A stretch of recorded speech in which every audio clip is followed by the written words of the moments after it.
ప్రభు అయిన యేసుక్రీస్తు పరిశుద్ధ నామములో ఈ ఈ క్లాస్లో పాలు పొందుచున్న ప్రతి ఒక్కరికి స్తోత్రం.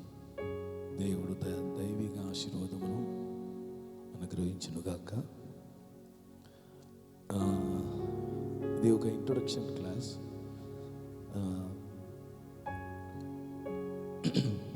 కామన్గా నేను కంటిన్యూగా మెసేజెస్ ఫేస్బుక్లో నేను రెగ్యులర్గా మెసేజ్ ఇస్తూ ఉంటున్నాను.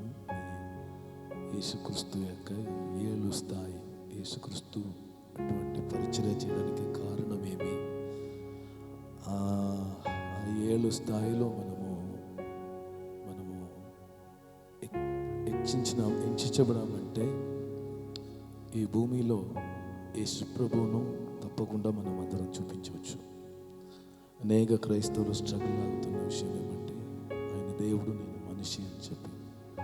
యేసుక్రీస్తు భూమిలో జీవించినప్పుడు ఆయన తన యొక్క శిష్యులకి, తన యొక్క ఫాలోవర్స్కి చెప్పిన వాక్యం ఏమంటే, నన్ను విశ్వసించిన వాడు నేను చేసిన కార్యం చేస్తారు, నేను చేసిన కార్యం కంటే గొప్ప కార్యం చేస్తారు. అది గురించి నేను 7 డైమెన్షన్ అని ఒక సబ్జెక్ట్గా కంటిన్యూగా మాట్లాడుతున్నాను. ఈ మధ్యలో వచ్చిన Easter celebration, good Friday and Easter సెలబ్రేషన్లో నేను ఈస్టర్ మెసేజ్ ఇవ్వాల్సిన ఒక పరిస్థితి వచ్చింది. కాబట్టి ఈరోజు సాయంత్రం మీకు మెసేజ్ స్తోత్రం కంటిన్యూ అవుతుంది. కానీ ఈ మెసేజ్ రికార్డ్ చేయడానికి కారణము స్తోత్రం. దేవుని యొక్క స్తోత్రం ప్రజలు ప్రతి ఒక్కరు, చదువు ఉందో లేదో, జ్ఞానం ఉందో లేదో, ప్రతి ఒక్కరూ వాక్యమును చాలా స్పష్టంగా అర్థం చేసుకోవడానికి దైవికమైన ఒక పునాది మీ అందరి జీవితంలో, మీ హృదయంలో పెట్టడానికి కొరకు దేవుని యొక్క ప్రేరేపణ ప్రకారం, పరిశుద్ధాత్మ యొక్క ప్రేరేపణ ప్రకారం ఈ క్లాస్ను మీతో షేర్ చేయడానికి ప్రయత్నిస్తున్నాను. నేను సమయమును నేను వ్రతం చేయలేదు. ఈ క్లాస్ ఎందుకంటే ఎబ్రాయ భాషలో అది చెప్పడానికి మునుపు ఇంకొక విషయం నేను చెప్పి తర్వాత నేను ఎబ్రాయ భాష అని చెప్తున్నాను. మన చేతిలో వచ్చిన ఈ పరిశుద్ధ గ్రంథం అది మన దేశంలో పుట్టినది కాదు, మన భాషలో స్తోత్రం రాయబడినది కాదు. ఈ ఎబ్రాయ ఈ గ్రంథము 3 భాషల్లో రాయబడినది. ఒక మొదటి భాష ఏమంటే ఎబ్రాయ భాషలో ఒక భాగం రాయబడినది. మీరు ఆదికాండం నుండి మీరు దినవృత్తాంతం వరకు మీరు ఎబ్రాయ భాషలో రాయబడినది మీరు చూడవచ్చు. తర్వాత ఎస్తేర్ కాలం, ఎస్తేర్, నెహమ్యా, ఎజ్రా, తర్వాత వీళ్ళు ఈ టైంలో ఇశ్రాయేల్ జనాలు 70 సంవత్సరం చెరవాసం, వాళ్ళు చేసిన దేవుని యొక్క ఆజ్ఞను కైకొనకుండా వాళ్ళు చేసిన పాపము నిమిత్తం దేవుడు వాళ్ళు చెరపట్టబడ్డానికి పంపించారు. కాబట్టి ఆ సంవత్సరంలో స్తోత్రం ఈ గ్రంథము దానియేలు గారు, ప్రాఫెట్ దానియేలు, దానియేలు, ఎస్రా, నెహమ్యా, ఎస్తేర్, ఈ గ్రంథం అన్నీ అరామిక్ భాషలో రాయబడినది. యేసు ప్రభు భూమిలో జీవించిన కాలంలో కూడా ఆయన ఎబ్రాయ భాష అరామిక్ భాషకి పెద్ద తేడా ఉండదు. మన యొక్క మీరు గమనిస్తే మన south Indian languages Kerala, Tamil Nadu, Andhra Pradesh, Telangana, Karnataka, ఈ 5 రాష్ట్రంలో చూస్తే అందరికీ సిమిలర్ వర్డ్సే ఉంటుంది, కొంచెం తేడా ఉంటుంది. తమిళ్లో సువిశేషం అంటారు, వీళ్ళు ఇక్కడ సువార్త అంటారు. అక్కడ తమిళ్లో దేవన్ అంటారు, ఇక్కడ దేవుడు అంటారు. అక్కడ అట్లా చిన్న చిన్న చేంజింగ్ మాత్రమే ఉంటుంది. కాబట్టి అదన్నీ ఒకటే లాంగ్వేజ్ బేస్లోనే తయారు చేయబడిన మాట. కానీ ఈ పరిశుద్ధ గ్రంథము అరమేయ భాషల్లో, ఎబ్రాయ భాషల్లో, గ్రీక్ భాషల్లో రాయబడినది. అంటే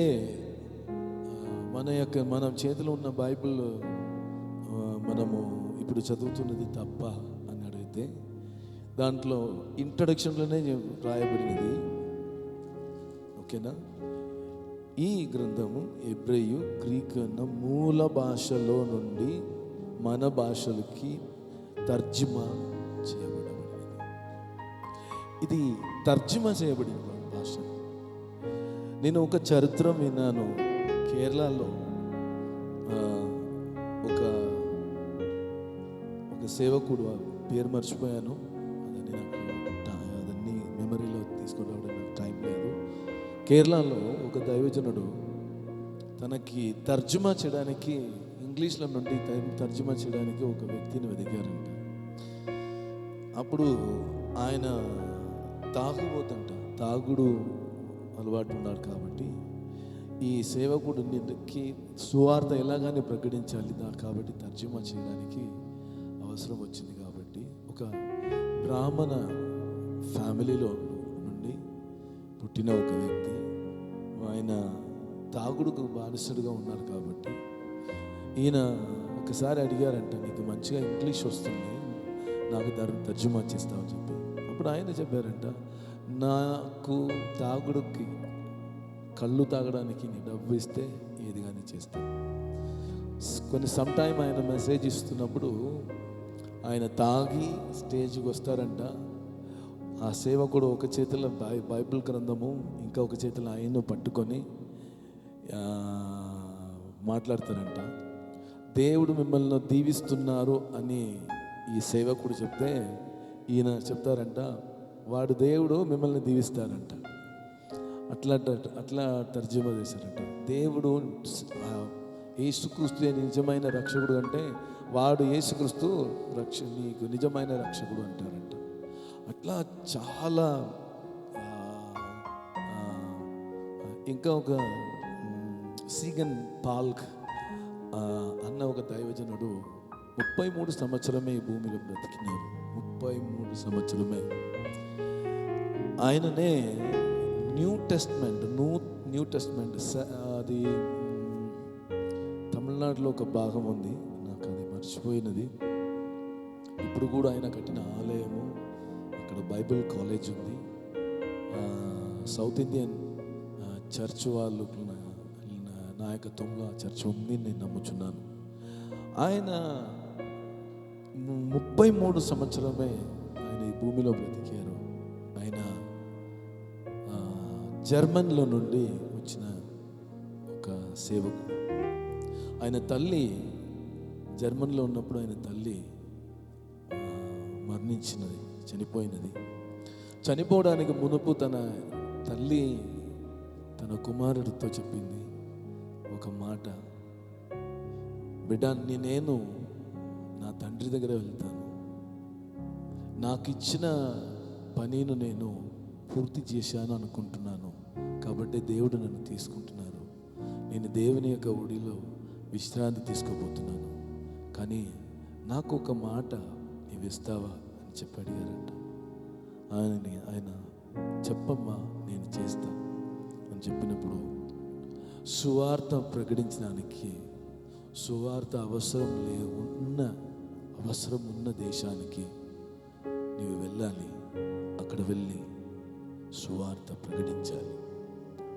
ఆ తల్లి యొక్క మాటను హృదయంలో మోసుకొని, ఆ తల్లి యొక్క స్తోత్రం ఫ్యూనరల్ సర్వీస్ అన్ని కంప్లీట్ అయిన తర్వాత, తల్లి లేని ఒక ఆర్ఫన్ పర్సన్గా, ఎవరు లేని ఒక వ్యక్తిగా ఆయన స్తోత్రం జర్మన్లో తన పరిచర్యకి, తన సంఘంకి ఆయన వెళ్ళి రావడం జరిగింది. ఒకరోజు సంఘములో ఒక కాలింగ్, పెద్దవాళ్ళందరూ ఒక కాలింగ్.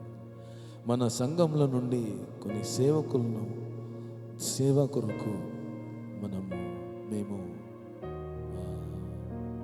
భారతదేశంకు పంపించాలి అనుకుంటున్నాము. ఎవరైనా వెళ్తున్నారా అని చెప్పి వెళ్తుండగా ఎవరు లేదు, అందరూ మౌనం పాటించారు. ఆ క్షణము సంఘమంతా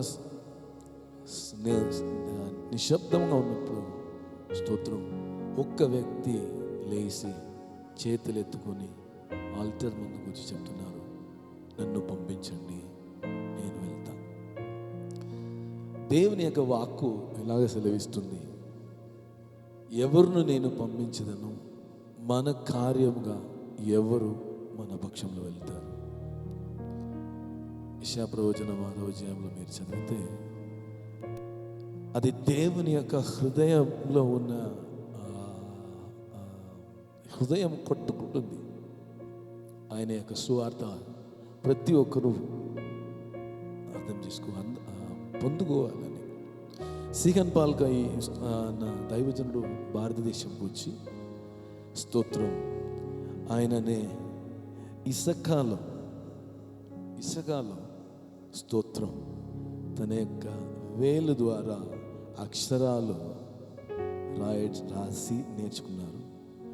ఆ అక్షరమును నేర్చుకుని జర్మన్లో నుండి స్తోత్రం ఎక్విప్మెంట్స్ తీసుకుని వచ్చి మొట్టమొదటిసారి తమిళ్లో ఆ బైబిల్ను అక్షర రూపంలో పుస్తక రూపంలో తీసుకురావడానికి కారణమైన వ్యక్తి సీగన్ పాల్క్ అన్న ఒక దైవజనుడు. ఆయన 33 సంవత్సరం అయినప్పుడు ఒక విష జ్వరం, ఆ కాలంలో వ్యాక్సిన్ టాబ్లెట్ అని పారాసిటమాల్ అట్లా ఏమీ లేదు కాబట్టి 33 సంవత్సరం లోపల ఆయన దేవునికి సేదు పక్క వెళ్ళిపోయారు. అని ఆయన వెళ్ళడానికి మునుపు ఈ గ్రంథంలో సగం ఆయన ట్రాన్స్లేషన్ చేసి వెళ్ళిపోయారు. అలా చెప్పాలి, వాళ్ళలో ఉన్న తప్పి దాహం స్తోత్రం ఈ భూమిలో ఏ భాష కానీ, ఏ జాతి కానీ, ఏ కులం కానీ, ఏ జనం కానీ స్తోత్రం తప్పిపోకూడదు, ప్రతి ఒక్కరు రక్షణ పొందాలి అన్న భారముతోనే అనేక మిషనరీస్ స్తోత్రం ఈ దేశంలో వచ్చి స్తోత్రం ఈ విలువైన గోధుమ గింజలను ఈ దేశంలో చల్లి వెళ్ళిపోయారు. చట్టం తీసుకున్నారు భారతదేశంలో. ఒక్క స్తోత్రం యూరోపియన్ లేకపోతే వైట్ పీపుల్స్ ఎవరు ఉండకూడదని చెప్పి. నిజమే, వాళ్ళందరూ దేశమును పాడు చేశారు, దేశంలో ఉన్న అన్ని మేలును తీసుకొని వెళ్ళిపోయారు. వాళ్ళు వ్యాపార రీతిగా ఈ దేశమును స్తోత్రం మమ్మల్ని అందరిను బానిసడుగా చేసినప్పుడు వాళ్ళ మధ్యలో, ఆ గుంపు మధ్యలో స్తోత్రం ఈ బానిసత్వం నుండి మాత్రం కాదు స్తోత్రం సాతాను ద్వారా, అపవాది ద్వారా ఈ జనం మీద ఉన్న కాడిని విరగొట్టి వాళ్ళను దేవుని వైపు తిప్పాలని చెప్పి అనేక జనాలు, అనేక దైవజనులు మన దేశంకి వచ్చారు.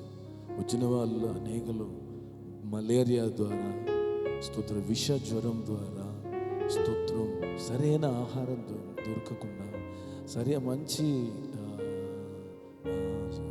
క్లైమేట్ వాళ్ళ శరీరంకి సెట్ అవ్వకుండా తన ప్రాణమును దేవుని కొరకు అర్పించిన కొన్ని వేల సేవకుడు యొక్క స్తోత్రం శరీరము ఈ భూమిలో విత్తబడినది. స్టువర్ట్పురం అని ఒక ప్రాంతం ఉంది. ఆ స్టువర్ట్పురం అని పేరు రావడానికి కారణము ఆ ప్రాంతంలో పుట్టిన ప్రతి ఒక్కరు దొంగలంట. స్టువర్ట్పురంలో పుట్టిన ఒక వ్యక్తి, ఒక దొంగ, ఒక స్థలంలో నుండి దొంగలిస్తే వాళ్ళను వాళ్ళని పట్టుకోవాలంటే ఎవరు పట్టుకోరంట. అటువంటి బలము, వేగము కలిగిన వాళ్ళు స్టువర్ట్పురంలో నుండి దొంగలించడానికి వచ్చేవాళ్ళు ఎవరిను చరిత్రంలో పట్టుకోలేదంట. ఇట్లా ఒక చరిత్ర మన ఆంధ్రప్రదేశ్లో ఉంది. అది ఈరోజు సువార్తపురంగా మార్చబడినది. దానికి కారణము స్టూవర్డ్ అన్న ఒక దైవజనుడు అక్కడ మొట్టమొదటిసారి దేవుని యొక్క సువార్తను ప్రకటించడానికి వెళ్ళారు. కాబట్టి స్తోత్రం, ఎటువంటి స్థితిలో, ఎటువంటి పరిస్థితిలో ఎవరున్నా సరే ఆయనను, ఆ వ్యక్తిను రక్షించడానికి దేవుని యొక్క హస్తము ఏం చేయలేదు, బలహీనం కాలేదు. ఎవరిను ముట్టడానికి, రక్షించడానికి దేవునికి శక్తి ఉంది. ఆమేన్. కాబట్టి స్తోత్రం. ఇప్పుడు ఈ మెసేజ్ ఎందుకొరకు నేను మీతో స్తోత్రం చెప్పుకున్నానంటే, ఈ బైబిల్ మన భాషలో తర్జుమా చేయబడలేదు కాబట్టి కొన్ని విషయాల్లో స్తోత్రం ఆ తర్జుమాలో కొన్ని డిఫరెన్స్ ఉంది. అర్థం చేయడం కొంచెం కఠినంగా ఉంది. కాబట్టి మనము స్తోత్రం ఈ బైబిల్ను అర్థం చేయడానికి ఒక టూల్, మనకు ఒక సపోర్టివ్ టూల్ మనకు కావాలి. ఒక వర్డ్ వస్తుందంటే ఈ వర్డ్కి స్తోత్రం ఆ భాషలో ఏమి చెప్పారు, వాళ్ళు ఏ ఉద్దేశములో ఈ వాక్కును చెప్పారు అని మనం తెలుసుకున్న మాత్రమే మనము కరెక్ట్ అయిన రీతిలో వెళ్ళవచ్చు. మీరు నన్ను ఎవరు తప్పుగా అర్థం చేసుకోకూడదు. నేను నిన్ను ప్రేమిస్తున్నాను అని ఒక వ్యక్తి చెప్తున్నారు. ఒకవేళ ఎట్లా నుండి నేను నిన్ను ప్రేమిస్తున్నాను అని చెప్పి బైబిల్లో ఒక చోట్ల రాయబడింది అనుకోండి, స్తోత్రం. అక్కడ ఆ ప్రేమ అన్న మా మాటను స్తోత్రం ఒక తండ్రి చెప్తే అది తన యొక్క పిల్లలకి చెప్తున్న అర్థం. ఒక భర్త ఒక భార్య చెప్తున్నప్పుడు అది ఇంకా ఒక అర్థం. ఒక తండ్రి ఒక తల్లి పిల్లలు చూసినప్పుడు అది ఇంకా ఒక అర్థం. పిల్లలు తండ్రిని చూసి తల్లి చూసి నేను ప్రేమిస్తున్నానంటే అది వేరే అర్థం. ఒక నిజంగానే ప్రేమిస్తున్న వాళ్ళు నేను నిన్ను ప్రేమిస్తున్నాను అన్నమంటే దానికి వేరే అర్థం. ఒక స్నేహితుడు చెప్తున్నాడు నేను నిన్ను ప్రేమిస్తున్నానంటే దానికి వేరే అర్థం. అంటే ప్రేమ అన్న ఒక విషయంలో ఆ సిట్యువేషన్ బట్టియే ఆ ప్రేమ అన్న మాట అర్థం చేయబడుతున్నది. ఆమేన్. అంటే ప్రేమ అన్న మాటకే అన్ని సిట్యువేషన్లో ఆ మాట స్తోత్రం అన్ని సిట్యువేషన్లో అది చేంజ్ అవుతుంది. నేను ప్రేమిస్తున్నాను చెప్పి అందరి దగ్గర నేను చెప్పలేను. నా తల్లి దగ్గర చెప్పవచ్చు, నా పిల్లల దగ్గర చెప్పవచ్చు, నా తండ్రి దగ్గర చెప్పవచ్చు, నా యొక్క భార్య దగ్గర చెప్పవచ్చు, నా స్నేహితుడి దగ్గర చెప్పవచ్చు. ఈ పరిమితిలో నుండి బయటికి వెళ్ళి నేను ఒకవేళ చెప్పుతా అంటే తర్వాత డ్రమ్స్ స్టార్ట్ అవుతుంది. ఆమేన్. అక్కడక్కడ టమాటా లాగా స్తోత్రం పండిపోయి ఉంటుంది. దేవునికి మహిమ కలుగుగాక. కాబట్టి స్తోత్రం ఈరోజు ఎబ్రాయ భాషలో ఉన్న అక్షరాలను మనం నేర్చుకోపోతున్నాము. నేను ఇంట్రొడక్షన్ చెప్తున్నప్పుడే నేను అన్నీ చెప్తున్నాను. ఎబ్రాయ భాషలో ఉన్న అక్షరాలను మనము నేర్చుకోబోతున్నాము. ఆ అక్షరము ద్వారా స్తోత్రం ఎలా దేవుడు మాట్లాడుచున్నారని మనం నేర్చుకోబోతున్నాము. దాని ముందుకు నేను మాట్లాడబోతున్న విషయం ఏమంటే, ఎబ్రాయ భాషల్లో ఒక్క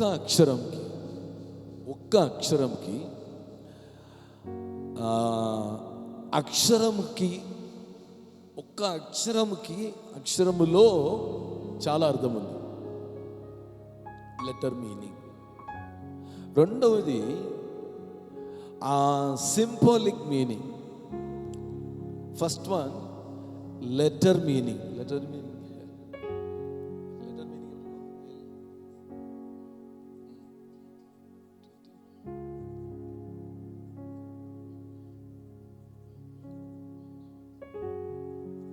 first one letter meaning.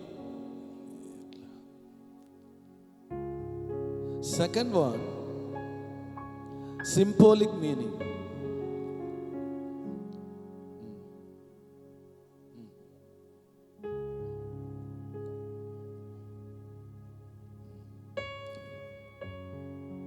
Symbolic meaning. Third one,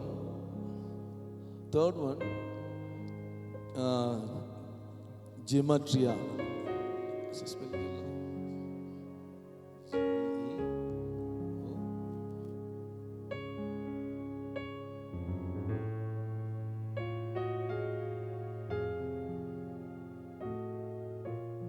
Okay. ఒక ఎబ్రాయ లెటర్ మనము నేర్చుకోవాలంటే ఈ 3 రీతిలో మనము నేర్చుకోవచ్చు. దాని కొరకే నేను చెప్పాను, స్తోత్రం, Bible not for reading, Bible for learning. మీరు ఇదిలో మనసులో పెట్టుకోవాలి. ఎబ్రాయ భాష నేర్చుకోవడానికి, ఆ లెటర్స్ మీనింగ్ నేర్చుకోవడానికి, letter meaning, symbolic meaning, gematria meaning. తర్వాత బైబిల్ రీడర్స్ మన దేశంలో చాలామంది ఉన్నారు. ప్రతిరోజు బైబిల్ ఉండకుండా, బైబిల్ లేకుండా ఉండేవాళ్ళు చాలామంది ఉన్నారు. Bible Bible Bible. నాకు తెలిసిన ఒక అమ్మమ్మ చాలా 84 ఇయర్స్లో ఆమె దేవుని దగ్గర వెళ్ళింది. ఆమె పేరు పరిపూరణం. 84 ఇయర్స్లో ఒక కళ్ళు సరిగా కనబడదు. విండో సైడ్లో నుంచి వస్తున్న సన్లైట్ వెలుగులో ఆ ఒక్క కళ్ళు చూసి 84th ఇయర్ వరకు ఆమె బైబిల్ను చదవడం మానకుండా చదివింది. అట్లా బైబిల్ రీడర్స్ చాలామంది ఉన్నారు. స్తోత్రం. దేవునికి రీడర్స్ అవసరం లేదు, దేవునికి లర్నర్స్ అవసరం. ఆమేన్ చెప్పాలి. నేను పెద్ద పరిశుద్ధుడు, యోగ్యుడు అన్న రీతిలో మీ దగ్గర చెప్పలేదు. It is a fundamental basic truth. దీవారాత్రము నా వాక్యమును ధ్యానించు అన్న మాటకి ఏమర్థం అంటే, మనము పిల్లలు స్కూల్లో చదువుతున్న విషయమును చదువుతున్నప్పుడు వాళ్ళు ఏం చేస్తారంటే ఒక సబ్జెక్ట్ని చదువుతారు, ఇట్లనే చదివిన తర్వాత ఇక్కడ భూసంలో అట్లా పెట్టుకొని అదినే మరలా చూడకుండా మరలా చెప్పి ట్రై చేస్తారు. మరలా ఒక తప్పు అయితే మరలా చూసి మరలా అదేలా చదువుతారు, చెప్తారు. ఎన్నిసారి వాళ్ళు దీన్ని బైహార్ట్ చేయాలో అన్నిసారి అది బైహార్ట్ చేసి తర్వాత పుస్తకం లేకుండా చెప్పడానికి వాళ్ళు ప్రయత్నించిన తర్వాత వాళ్ళకి ప్రాక్టికల్ అని ఒక క్లాస్ ఉంటుంది, ఒక సబ్జెక్ట్ ఉంటుంది. ఆ ప్రాక్టికల్ని వెళ్ళి ఏదైతే ఆ బిడ్డ చదివినదో అదిని ఎక్స్పెరిమెంట్ అంటారు, పరిశోధన అంటారు. అది నీ ల్యాబ్లో వెళ్ళి ఆమె ఏదైతే మనసులో ఎక్కించిందో అది నీ ల్యాబ్లో వెళ్ళి టెస్ట్ చేస్తుంది. టెస్ట్ చేసినప్పుడు ఆమె ఏదైతే చదివిందో అది సక్సెస్ అవుతుంది. అక్కడ ఆమెకి బెస్ట్ మార్క్ ఉంటుంది. చెప్పాలి. ఈ వాక్యమును స్తోత్రం ఎవరైతే నేర్చుకోవడానికి హృదయంలో ఆశ ఉందో వాళ్ళకి స్తోత్రం దేవుని యొక్క సన్నిధిలో నుండి గ్రేట్ రివార్డ్ రాబోతుంది. ఆమేన్. కాబట్టి స్తోత్రం, this word for your reward, మీ యొక్క గిఫ్టే ఈ వాక్యం. ఈ వాక్యమును మీరు స్తోత్రం not for reading but for లర్నింగ్లో మీరు స్తోత్రం రోజు మీరు పెరగడం స్టార్ట్ చేస్తే, ప్రారంభిస్తే స్తోత్రం మీకు తెలియలేకుండానే ఆకాశవాక్యత తెరవబడుతుంది. దేవుని యొక్క ఆశీర్వాదము మీ మీదే కుమ్మరించబడుతుంది. ఓకే, నా యొక్క స్తోత్రం ఇంట్రడక్షన్ స్తోత్రం ఫినిష్ అయింది. Letter meaning, symbolic meaning, gematria meaning, Bible not for reading, Bible for learning. ఇదితో స్తోత్రం మనము ఎబ్రాయ అక్షరములను రాసి నేర్చుకోబోతున్నాం.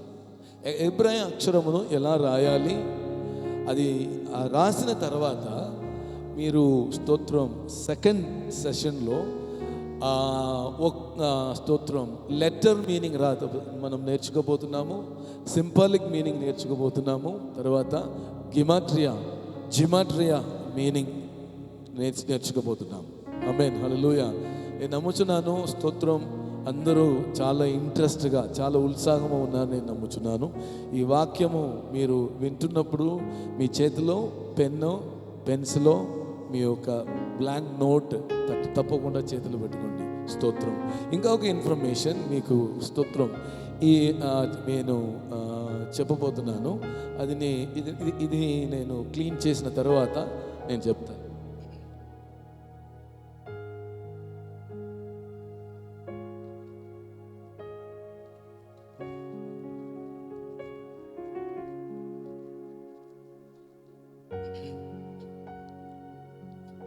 మీరు అందరూ స్తోత్రం నన్ను ఏదో ఎబ్రాయ భాషలు నేర్చుకుని ఎబ్రాయ వాక్యంలోనే నేను రాస్తున్న వ్యక్తి, ఎబ్రాయ పదమే నాకు, ఎబ్రాయ బైబిల్ నాకు తెలుసు అన్నట్టు ఎవరు దయచేసారు నాకు లేదు. దేవుడు ఇచ్చిన కృప బట్టి నేను కూర్చుని ఏదైతే నేర్చుకున్నానో అదిని స్తోత్రం నా సంఘస్థులకి, నా ఫ్రెండ్స్కి నేర్పించాలని ఆశ ఉంది. కాబట్టి ఈ విషయము మీకు స్తోత్రం నేర్పిస్తున్నాను. కాబట్టి స్తోత్రం ఫస్ట్ పిక్ పెన్ అని ఒక పెన్ ఉంటుంది. పిక్ పెన్ అని ఒక పెన్ ఉంటుంది. ఆ పెన్ ఎట్లా ఉంటుందంటే ఫ్రంట్లో ట్రయాంగిల్ షేప్లో ఉంటుంది, షార్ప్ ఉంటుంది. అప్పుడు మీరు ఆ పిక్ పెన్ ద్వారా రాస్తే మీకు ఎబ్రాయ లెటర్స్ మంచిగా రాయవచ్చు. కానీ నా చేతిలో పిక్ పెన్ లేదు. కొంచెం నేను ఇది బ్లేడ్తో కట్ చేసి కొంచెం నేను షార్ప్ చేసుకున్నాను, కానీ అంత స్పష్టంగా రాలేదు. కానీ మనము ఎబ్రాయ లెటర్స్లో ఫస్ట్ రాసి నేర్చుకోబోతున్నాము. ఎబ్రాయ లెటర్స్లో 22 లెటర్స్ ఉంది, 22 లెటర్స్ ఉంది.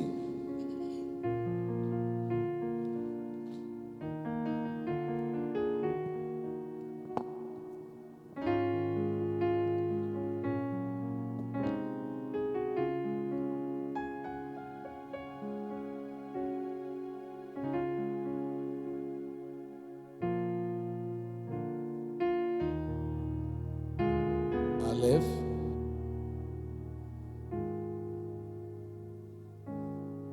Bet,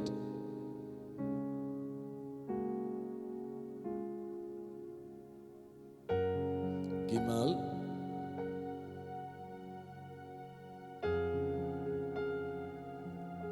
Dalet,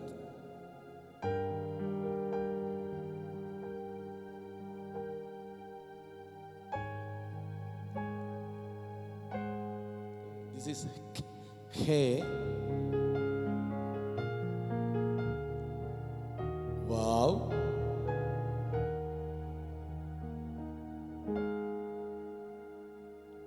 Zayin,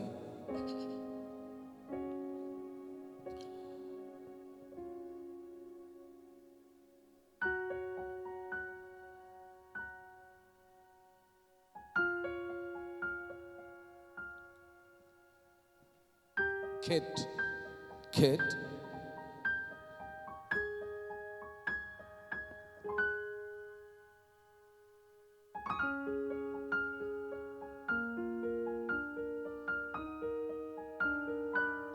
Tet,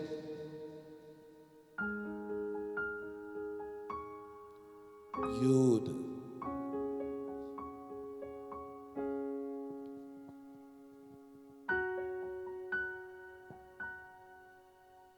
Kaf,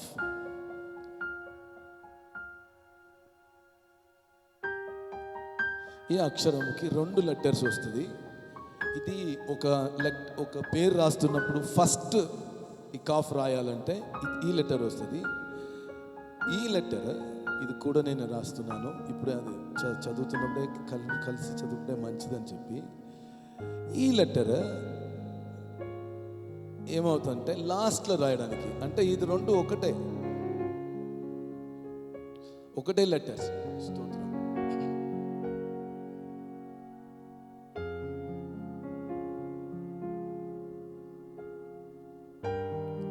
లామెట్, mem రెండు లెటర్స్.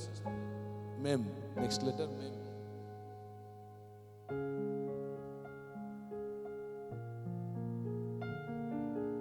మెమ్ ఇది మనకి ఇది లాస్ట్లో వస్తుంది.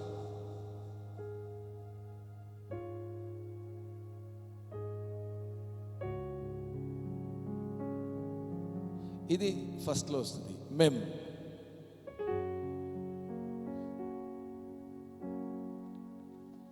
నన్ ఆర్ నూన్, ఈ లెటర్ కూడా రెండు లెటర్ వస్తుంది.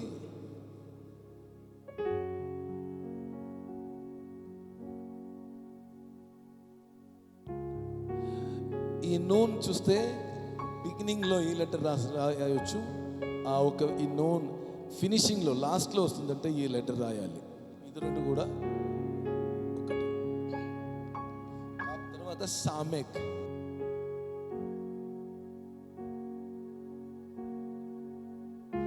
సామెక్ క్యూ అను మీరు తల కింద చేసుకోవాలి. ఆయిన్, ఫే, ఫే అది కూడా రెండు లెటరే వస్తుంది.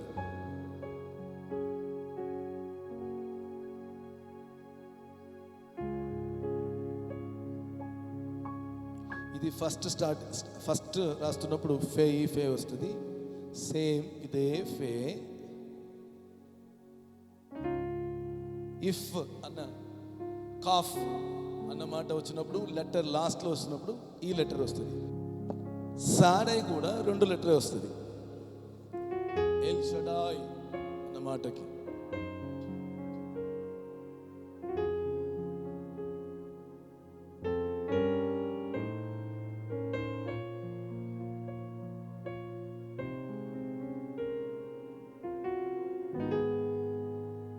షాడై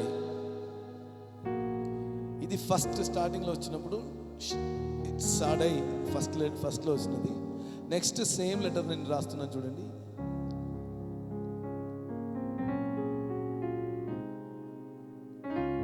ఇది ఈ రెండు లెటర్ కూడా స్తోత్రం ఒకటే లెటరే.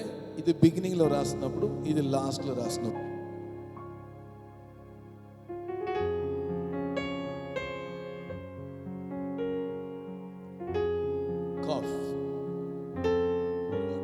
రెష్,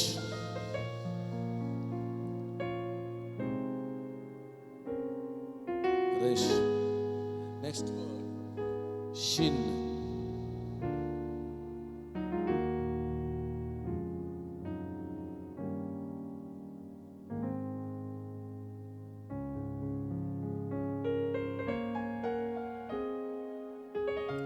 షిన్ చివరి లెటర్ థాఫ్.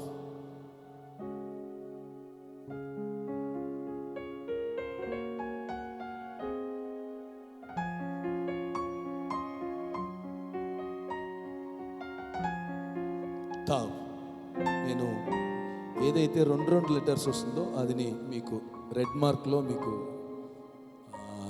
రౌండప్ చేసి చూపిస్తా. లెటర్ నంబర్ 1 ఇదేంటి? నోన్, మెమ్, మెమ్, కాఫ్, తర్వాత ఫే, సాడై. ఓకే, ఇప్పుడు మీకు అర్థమైంది అనుకుంటున్నాను. ఇప్పుడు లెటర్ నంబర్ 1 2 3 4 5 6 7 8 9 10 11 12 13 14 15 16 17 18 19 20 21 22 లెటర్స్. ఓకే, ఈ లెటర్స్ స్తోత్రం మీరు రాయడానికి ప్రయత్నించినప్పుడు మీకున్న సాధారణ పెన్ను తీసుకొని ఈ లెటర్ను మీరు ప్రాక్టీస్ చేయాలి. ఈ లెటర్ను మీరు ప్రాక్టీస్ చేయాలి. ఏ లెటర్ను అంటే యూద్ అన్న లెటర్ను కూడా ఏ లెటర్ రాసినా కూడా మీకు ఏమవుతుందంటే యూడ్ లేకుండా ఉండదు. ఇట్లా ఈ స్టార్టింగ్ యూడ్ అన్న లెటర్ రాకుండా స్తోత్రం ఏ లెటర్స్ కూడా స్తోత్రం స్టార్ట్ అవ్వదు, బిగినింగ్ అవ్వదు. కాబట్టి మీరు చిన్నగా ఇట్లా స్టార్ట్ చేయాలి. ఆలేఫ్ అని రాయడానికి మొదలుపెట్టినప్పుడు మీకు ప్రాక్టీస్ చేయాలి. చిన్నగా, తర్వాత చిన్నగా, తర్వాత చిన్నగా, ఇట్లా మీరు ప్రాక్టీస్ చేయాలి. అంత పర్ఫెక్ట్ జ్ఞానులు మనం లేదు కాబట్టి మనకు తెలిసిన జ్ఞానంలో మనం ఏం చేయాలంటే మనము స్తోత్రం ప్రాక్టీస్ చేయాలి. ఓకే, ఇప్పుడు ఈ అన్ని లెటర్స్లో ఉన్న వాల్యూ, సెకండ్ వన్ నేను ఫస్ట్ చెప్పాను, ఈ లెటర్స్కి స్పెసిఫిక్ మీనింగ్ ఉంది. ఈ లెటర్స్కి స్పెసిఫిక్ మీనింగ్ ఉంది. అదే సమయంలో ఈ లెటర్కి సింపుల్స్ ఉంది. ఈ లెటర్స్ రావడానికి మునుపు ఎబ్రీ జనాలు ఈ లెటర్ వాడలే, సింపుల్సే వాడారు. వాళ్ళు సింపుల్స్ వాడినప్పుడు ఆ సింపుల్ ద్వారా వాళ్ళ భాషను అర్థం చేసుకున్నారు. తర్వాత వాళ్ళు గిమాట్రియా లెక్కలు వాళ్ళు ఈ లెటర్ బేస్లోనే మీకు వాళ్ళు లెక్క చేస్తారు. కాబట్టి వాళ్ళ యొక్క లెక్కను, వాళ్ళ యొక్క మ్యాథమెటిక్స్ను అర్థం చేయడం అంత ఈజీ కాదు. మీకు ఒక చిన్న ఎగ్జాంపుల్ ఇస్తా. స్తోత్రం మరలా ఒకసారి నేను చెప్పి ఆ ఎగ్జాంపుల్ ఇస్తా.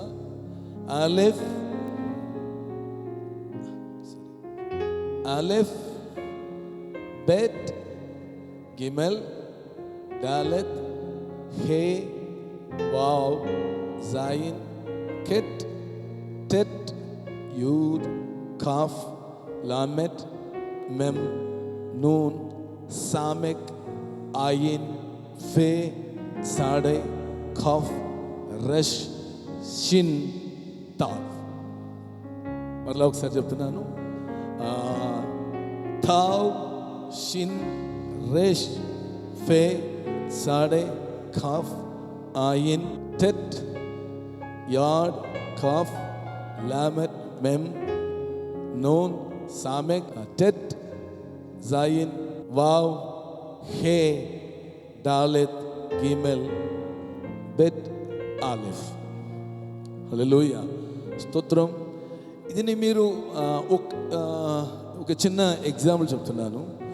మీరు ఒక విషయమును చదువుతున్నప్పుడు, ఈవెన్ బైబిల్ చదివినా లేకపోతే మీరు పుస్తకాలు చదివినా, మీ యొక్క చదువు టైంలో ఎలా చదవాలి అని ఒక చిన్న ఆలోచన ఇస్తున్నాను. మీరు అదిని పాటిస్తే మీకు అది చాలా హెల్తీ. మీ బ్రెయిన్, థాట్, మెమరీస్ అన్నిటి చాలా హెల్తీ.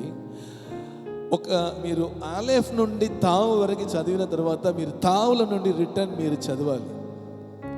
ఇట్లా చదివితే ఏమవుతుందంటే మన యొక్క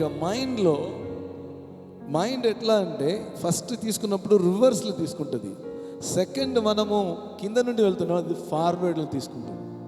అప్పుడు ఆ లెటర్ ఫార్వర్డ్ అవుతున్న రీతికి, మీలో నుండి ఫార్వర్డ్ అవుతున్న రీతికి అది మన హృదయంలో ఏమవుతుందంటే నిలబడుతుంది. హల్లెలూయా చెప్పాలి. ఓకే, ఇప్పుడు స్తోత్రం. ఈ ప్రతి లెటర్కున్న లెటర్స్కున్న వాల్యూ ఏమైనా చెప్పబోతున్నాను. స్తోత్రం. దేవునికి మహిమ కలుగును గాక. హల్లెలూయా, స్తోత్రం. ఆలెఫ్ అన్న లెటర్కి 1, బెట్ అన్న లెటర్కి 2, గిమెల్ అనే లెటర్కి 3, డాలెత్ అనే లెటర్కి 4, హే అనే లెటర్కి 5, వావ్ అనే లెటర్కి 6, జాయిన్ అనే లెటర్కి జాయిన్ అనే లెటర్కి 7, కెట్ అనే లెటర్స్కి 8, టెట్ అనే లెటర్కి 9, యూడ్ అనే లెటర్కి 10. ఇక్కడ ఇది తర్వాత మీరు అనుకుంటారు 11, 12 వస్తాయి చెప్పి, గిమాట్రియా లెక్క ప్రకారము 10 తర్వాత 20 వస్తుంది. స్తోత్రం. మనము స్తోత్రం 20, 30, 40, 50, 60, 70, 80, 90, 100. ఇక్కడ రాస్తామా 100 తర్వాత 110 రాదు, 200, 200, షిన్ 300, 300, తావ్ 400. మరలా ఒకసారి, ఆలిఫ్ 1, బెత్ 2, గిమెల్ 3, డాలెత్ 4, హే 5, వావ్ 6, జాయిన్ 7, కెట్ 8, టెట్ 9, యూద్ 10, కాఫ్ 20, లామెట్ 30, మెమ్ 40, నూన్ 50, సామెక్ 60, ఆయిన్ 70, ఫే 80, సాడై 90, కాఫ్ 100, రషిత్ 200, షిన్ 300, వావ్ 400. హల్లెలూయా. దేవునికి మహిమ కలుగును గాక. స్తోత్రం. ఈ లెటర్స్ను స్తోత్రం ఇక్కడ వరకు నేను ఈ ఫస్ట్ సెషన్ నేను క్లోజ్ చేస్తున్నాను. ఒకటేసారిగా మనము చెప్పాలంటే స్తోత్రం అన్నింటినూ మీరు గ్రహించలేదు. ఇది మీరు పర్సనల్గా నోట్స్ తీసుకొని మీరు ప్రాక్టీస్ చేయాలి. మీరు స్తోత్రం మరలా ఈ వీడియోను 2-3 సార్లు మీరు వీడియోను మీరు చూసుకొని ఇది స్తోత్రం ఇది అర్థం చేయడానికి ట్రై చేయండి.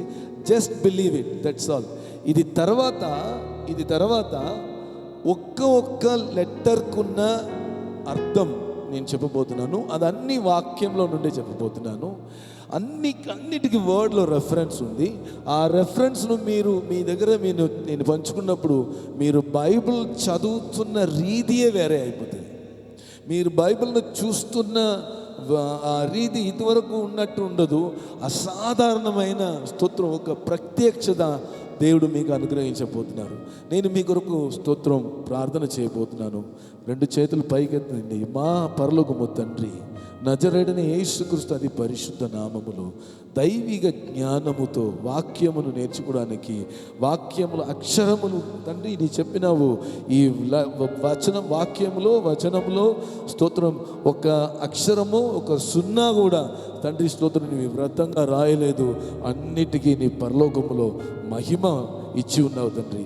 ఆ మహిమ స్తోత్రం మేము నేర్చుకున్న ఈ పాఠంలో మాకు కలుగును గాక. నజరేయుడైన యేసుక్రీస్తు నామములో ప్రభువా, ప్రతి ఒక్కరూ తండ్రి స్తోత్రమే ప్రయోజనమైన దైవిక బోధనను బోధింపబడి వాళ్ళ జీవితంలో ఇదివరకు అర్థం కాలేని స్తోత్ర విషయాలన్నింటిను అర్థం చేయించడానికి కృప చూపించమని యేసుక్రీస్తు అతి పరిశుద్ధ నామములో ప్రార్థిస్తున్నాము పరలోకం తండ్రి. ఆమేన్, ఆమేన్, ఆమేన్. మీరందరూ స్తోత్రం ఇది మీరు కంప్లీట్ చేసినారంటే స్తోత్రం. మీరు ఇంట్రెస్ట్గా ఉన్నవాళ్ళు, మీరు చూసిన వాళ్ళు స్తోత్రం మీరు మాకు కామెంట్స్ రాయవచ్చు, లేకపోతే ఫోన్ కాల్ చేయవచ్చు. స్తోత్రం ఏది కానీ డౌట్స్ ఉంటుంటే మేము స్తోత్రం అర్థం చేయించడానికి మేము ప్రయత్నిస్తున్నాము. దేవుడు మిమ్మల్ని హెవెన్లీ ఎంబసీ ప్రొఫెటిక్ మినిస్ట్రీస్ ద్వారా దీవించునుగా.